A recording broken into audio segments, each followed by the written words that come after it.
Hello students, आज हम जनवरी JEE mains के एसएचएम के पीवाईक्यूज देखते हैं। Simple harmonic motion and again options ऐसे थे कि आपकी सावधानी हटे, दुर्घटना घटे। अगर आपको कीज याद है, छोटी छोटी ज़रूरी बातें याद हैं और आप तसल्ली से करते हैं, तो again the papers were doable, the questions were absolutely doable. चलिए देखते हैं सवाल। ये पहला सवाल कह रहा है कि एसएचएम में 1/t² और एल का ग्राफ कैसा होगा। देखो, टाइम पीरियड का फॉर्मूला अपन सबको याद होता है, 2π√L/g for a simple pendulum. t² L के प्रोपोर्शनल है, 1/t² is proportional to 1/L। अब ध्यान दो, यहाँ पर ये जो L है ये आपका x एक्सिस पे है और 1/t² जो है वो y एक्सिस पर है। अगर यहाँ देखें तो X Y is equal to constant, यानी रेक्टेंगुलर हाइपरबोला जैसा ग्राफ बनेगा और सही आंसर होगा ऑप्शन 2। अगर आप प्रोपोर्शनैलिटी के हिसाब से करेंगे तो आपको रिलेशन दूसरा दिखाई देगा। यहाँ आपको 1/t² है, ये ध्यान देना था। और अब ये देखो, ये बहुत ही ट्रिकी और लॉन्ग क्वेश्चन हो सकता है if you do not know this hack. The hack is कि डबल ब्लॉक ऑसिलेशन में, डबल ब्लॉक ऑसिलेशन सिस्टम में, obviously it is connected with the spring, आपको क्या करना होता है, here we have to replace mass by mu in the formula. Mass की जगह म्यू रिड्यूस मास लिखा जाता है, जो कि m1m2/m1 + m2 से कैलकुलेट किया जाता है। एंगुलर फ्रीक्वेंसी पूछी गई, जो कि कैसे आती है, √k/m से आती है। अब m की जगह आपको म्यू लिखना है, √k/m1m2 इंटू m1 + m2 ऐसे लिखना पड़ेगा। इसकी वैल्यू हम 0.2 डाल देते हैं केजीज में, आपको मिलेगा आंसर, √k की वैल्यू है 150, m1 + m2 is 1.2 and this is 1 into 0.2, this is √900। आपका आंसर आ गया 30। ये हैक जान लोगे तो ये सवाल आसान हो जाता है, अदरवाइज गिवन टाइम में नहीं हो सकता माय डियर्स। आगे बढ़ते हैं, अगला क्वेश्चन देखते हैं। यहाँ एक सिलेंड्रिकल ब्लॉक ऑसिलेट कर रहा है। आपने इक्विलिब्रियम से उसको हल्का सा डिप्रेस करके रिलीज करा और हमें टाइम पीरियड ऑफ ऑसिलेशन बताना है। इसको अगर आपको फास्ट एंड एफिशिएंटली सॉल्व करना है माय डियर्स, तो आपको ये ध्यान देना होगा कि जो net restoring force towards mean है वो कहाँ से आएगी। देखो, अभी आपके पास जो फोर्सेस हैं वो है mg और बॉयंट फोर्स। इक्विलिब्रियम पे ये दोनों बराबर है। अब mg तो वैसे ही लग रहा है और अब बॉयंट फोर्स थोड़ी बढ़ गई होगी। आपकी नेट फोर्स टुवर्ड्स मीन जो है, जिससे कि आपको इसे सॉल्व करना है, वो है एक्स्ट्रा बॉयंट फोर्स। जितना आपने दबाया उतने वाले पार्ट पे एक्स्ट्रा कितनी फोर्स लग रही है, वही आपको वापस ले जाना चाहती है, वही ऑसिलेशन में रिजल्ट करेगी। तो वो कैसे निकालेंगे, कैसे निकालते हैं buoyant force, density of liquid into volume inside into g, पर हमें एक्स्ट्रा वाले पार्ट पे निकालना है जो आपने इक्विलिब्रियम से अंदर किया है। डेंसिटी ऑफ लिक्विड है रो, वॉल्यूम इनसाइड हो गया ए एक्स और इनटू जी, और एस एच एम में नेट फोर्स हम एम ए लिख देते हैं, ए होता है ω²x। आप बोलोगे माइनस साइन कहाँ गया मैम। माइनस साइन इसलिए नहीं आ रहा क्योंकि बेटा जी मैंने direct net force towards mean he लिखी है, मैग्नीट्यूड अपन देख रहे हैं। अब यहाँ आपको ओमेगा दिखाई दे रहा है, रूट AG/m, तो टाइम पीरियड होता है 2π/ओमेगा एंड अपना सही आंसर हो जाएगा option C. This is a very beautiful question. अब यहाँ कहा गया कि स्प्रिंग को 2 पार्ट्स में कट किया 1:3 लेंथ में, मतलब एक की लेंथ हो गई होगी 1/4 पहली वाली के, और एक की लेंथ हो गई होगी 3/4। फोर्स कांस्टेंट ऑफ छोटा वाला पार्ट, यार ये ना के इनवर्सली प्रोपोर्शनल टू लेंथ होता है, ये बात आप लोगों को याद रखनी है। अब लेंथ आपने कर दी 1/4, तो के कितना हो जाएगा 4 टाइम्स। पहले कितना था, पहले था 15, अब कितना हो जाएगा 60 हो जाएगा।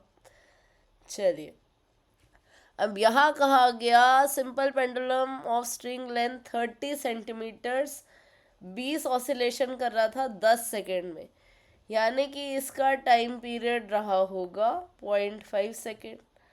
फिर कहा गया नई लेंथ कितनी हो जाए अगर इतने 40 ऑसिलेशंस 10 सेकेंड्स में करने हैं, यानी कि 1 सेकेंड में 1/4 ऑसिलेशन। अच्छा लेंथ पूछी है तो हम क्या करें, हमने अभी देखा था time period is proportional to √L2/L1। अब यहाँ वैल्यू डाल देते हैं आपकी, T2 is 0.25 divided by 0.5 and this is √L2/L1 आपका 30 है। सब रेशो है तो सेम यूनिट में आंसर आएगा आपके पास। अब स्क्वायरिंग कर देते हैं और आपको मिल जाएगा 30/4, यानी कि 7.5 है L2। बिल्कुल सिंपल सवाल। देखो अब हियर यहाँ इन्होंने एक्सपेरिमेंटेशन की आपकी नॉलेज चेक करी। देखो फॉर्मूला तो उन्होंने दे ही दिया, टाइम पीरियड इज 2π√K/m, और m की वैल्यूज में एक्यूरेसी दे दी, m कितना मेजर किया वो दे दिया, टाइम की ये बात बोली, इसको ध्यान से समझो।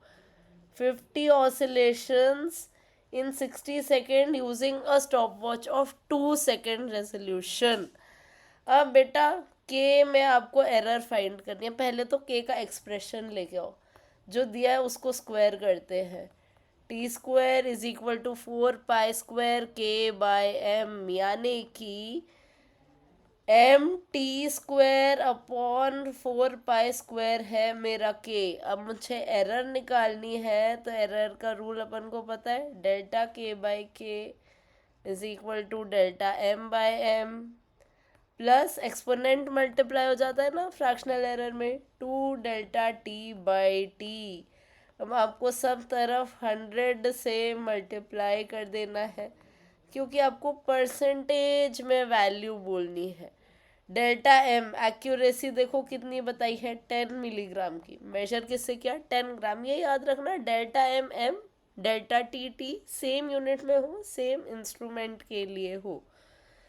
तो ΔM तो 10 × 10⁻³ 10 मिलीग्राम, और ये 10 ग्राम प्लस, अच्छा साथ में एक 100 भी है आपके पास मल्टीप्लिकेशन में, उसको मत भूलना, नहीं तो परसेंटेज में आंसर कैसे आएगा। 2ΔT/T आप इस एक्सपेरिमेंट के लिए कैलकुलेट करें या फिर आप कैलकुलेट करें फॉर योर इंस्ट्रूमेंट, बात आपकी बराबर रहेगी। जितनी फ्रैक्शनल एरर इंस्ट्रूमेंट से आनी है उतनी तो आएगी ही।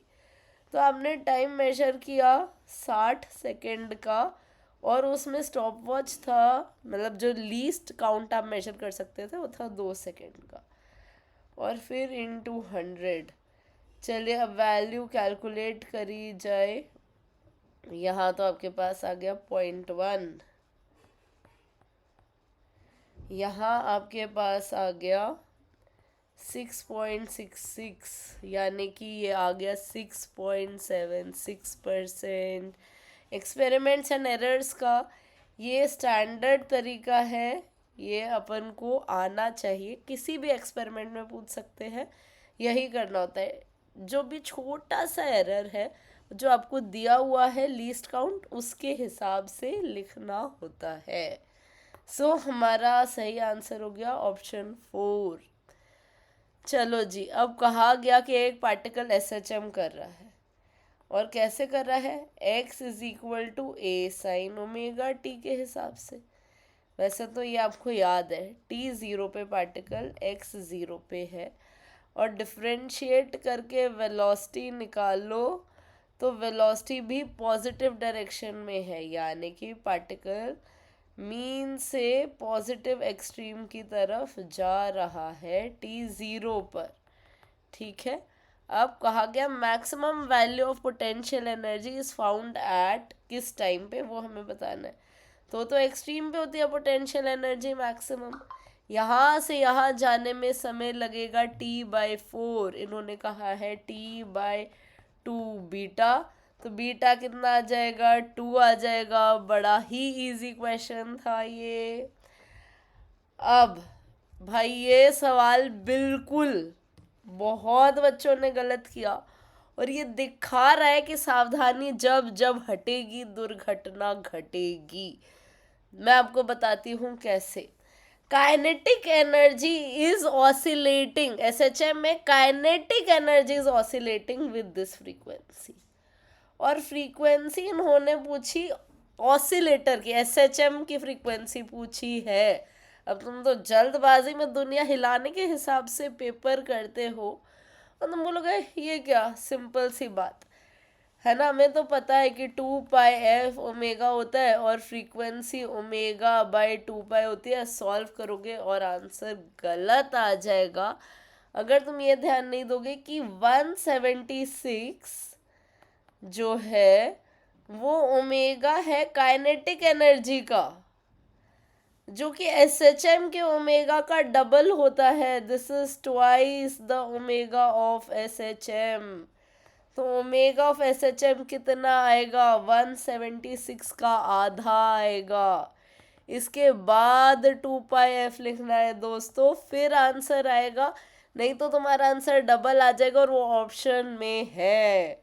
जो जो पॉसिबल गलती बालक कर सकता है सबके ऑप्शन बनाए गए हैं। फ्रीक्वेंसी ω/2π हो जाएगी 88/2π।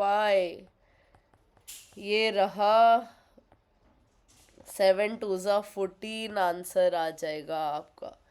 तो बिल्कुल बेटा जी तसल्ली से सॉल्व करना है, सावधानी से सॉल्व करना है। सब कुछ पड़ा हुआ है, अच्छे से आता है, सावधानी हटा के दुर्घटना नहीं घटानी। All the best, God bless you, may you rise and shine.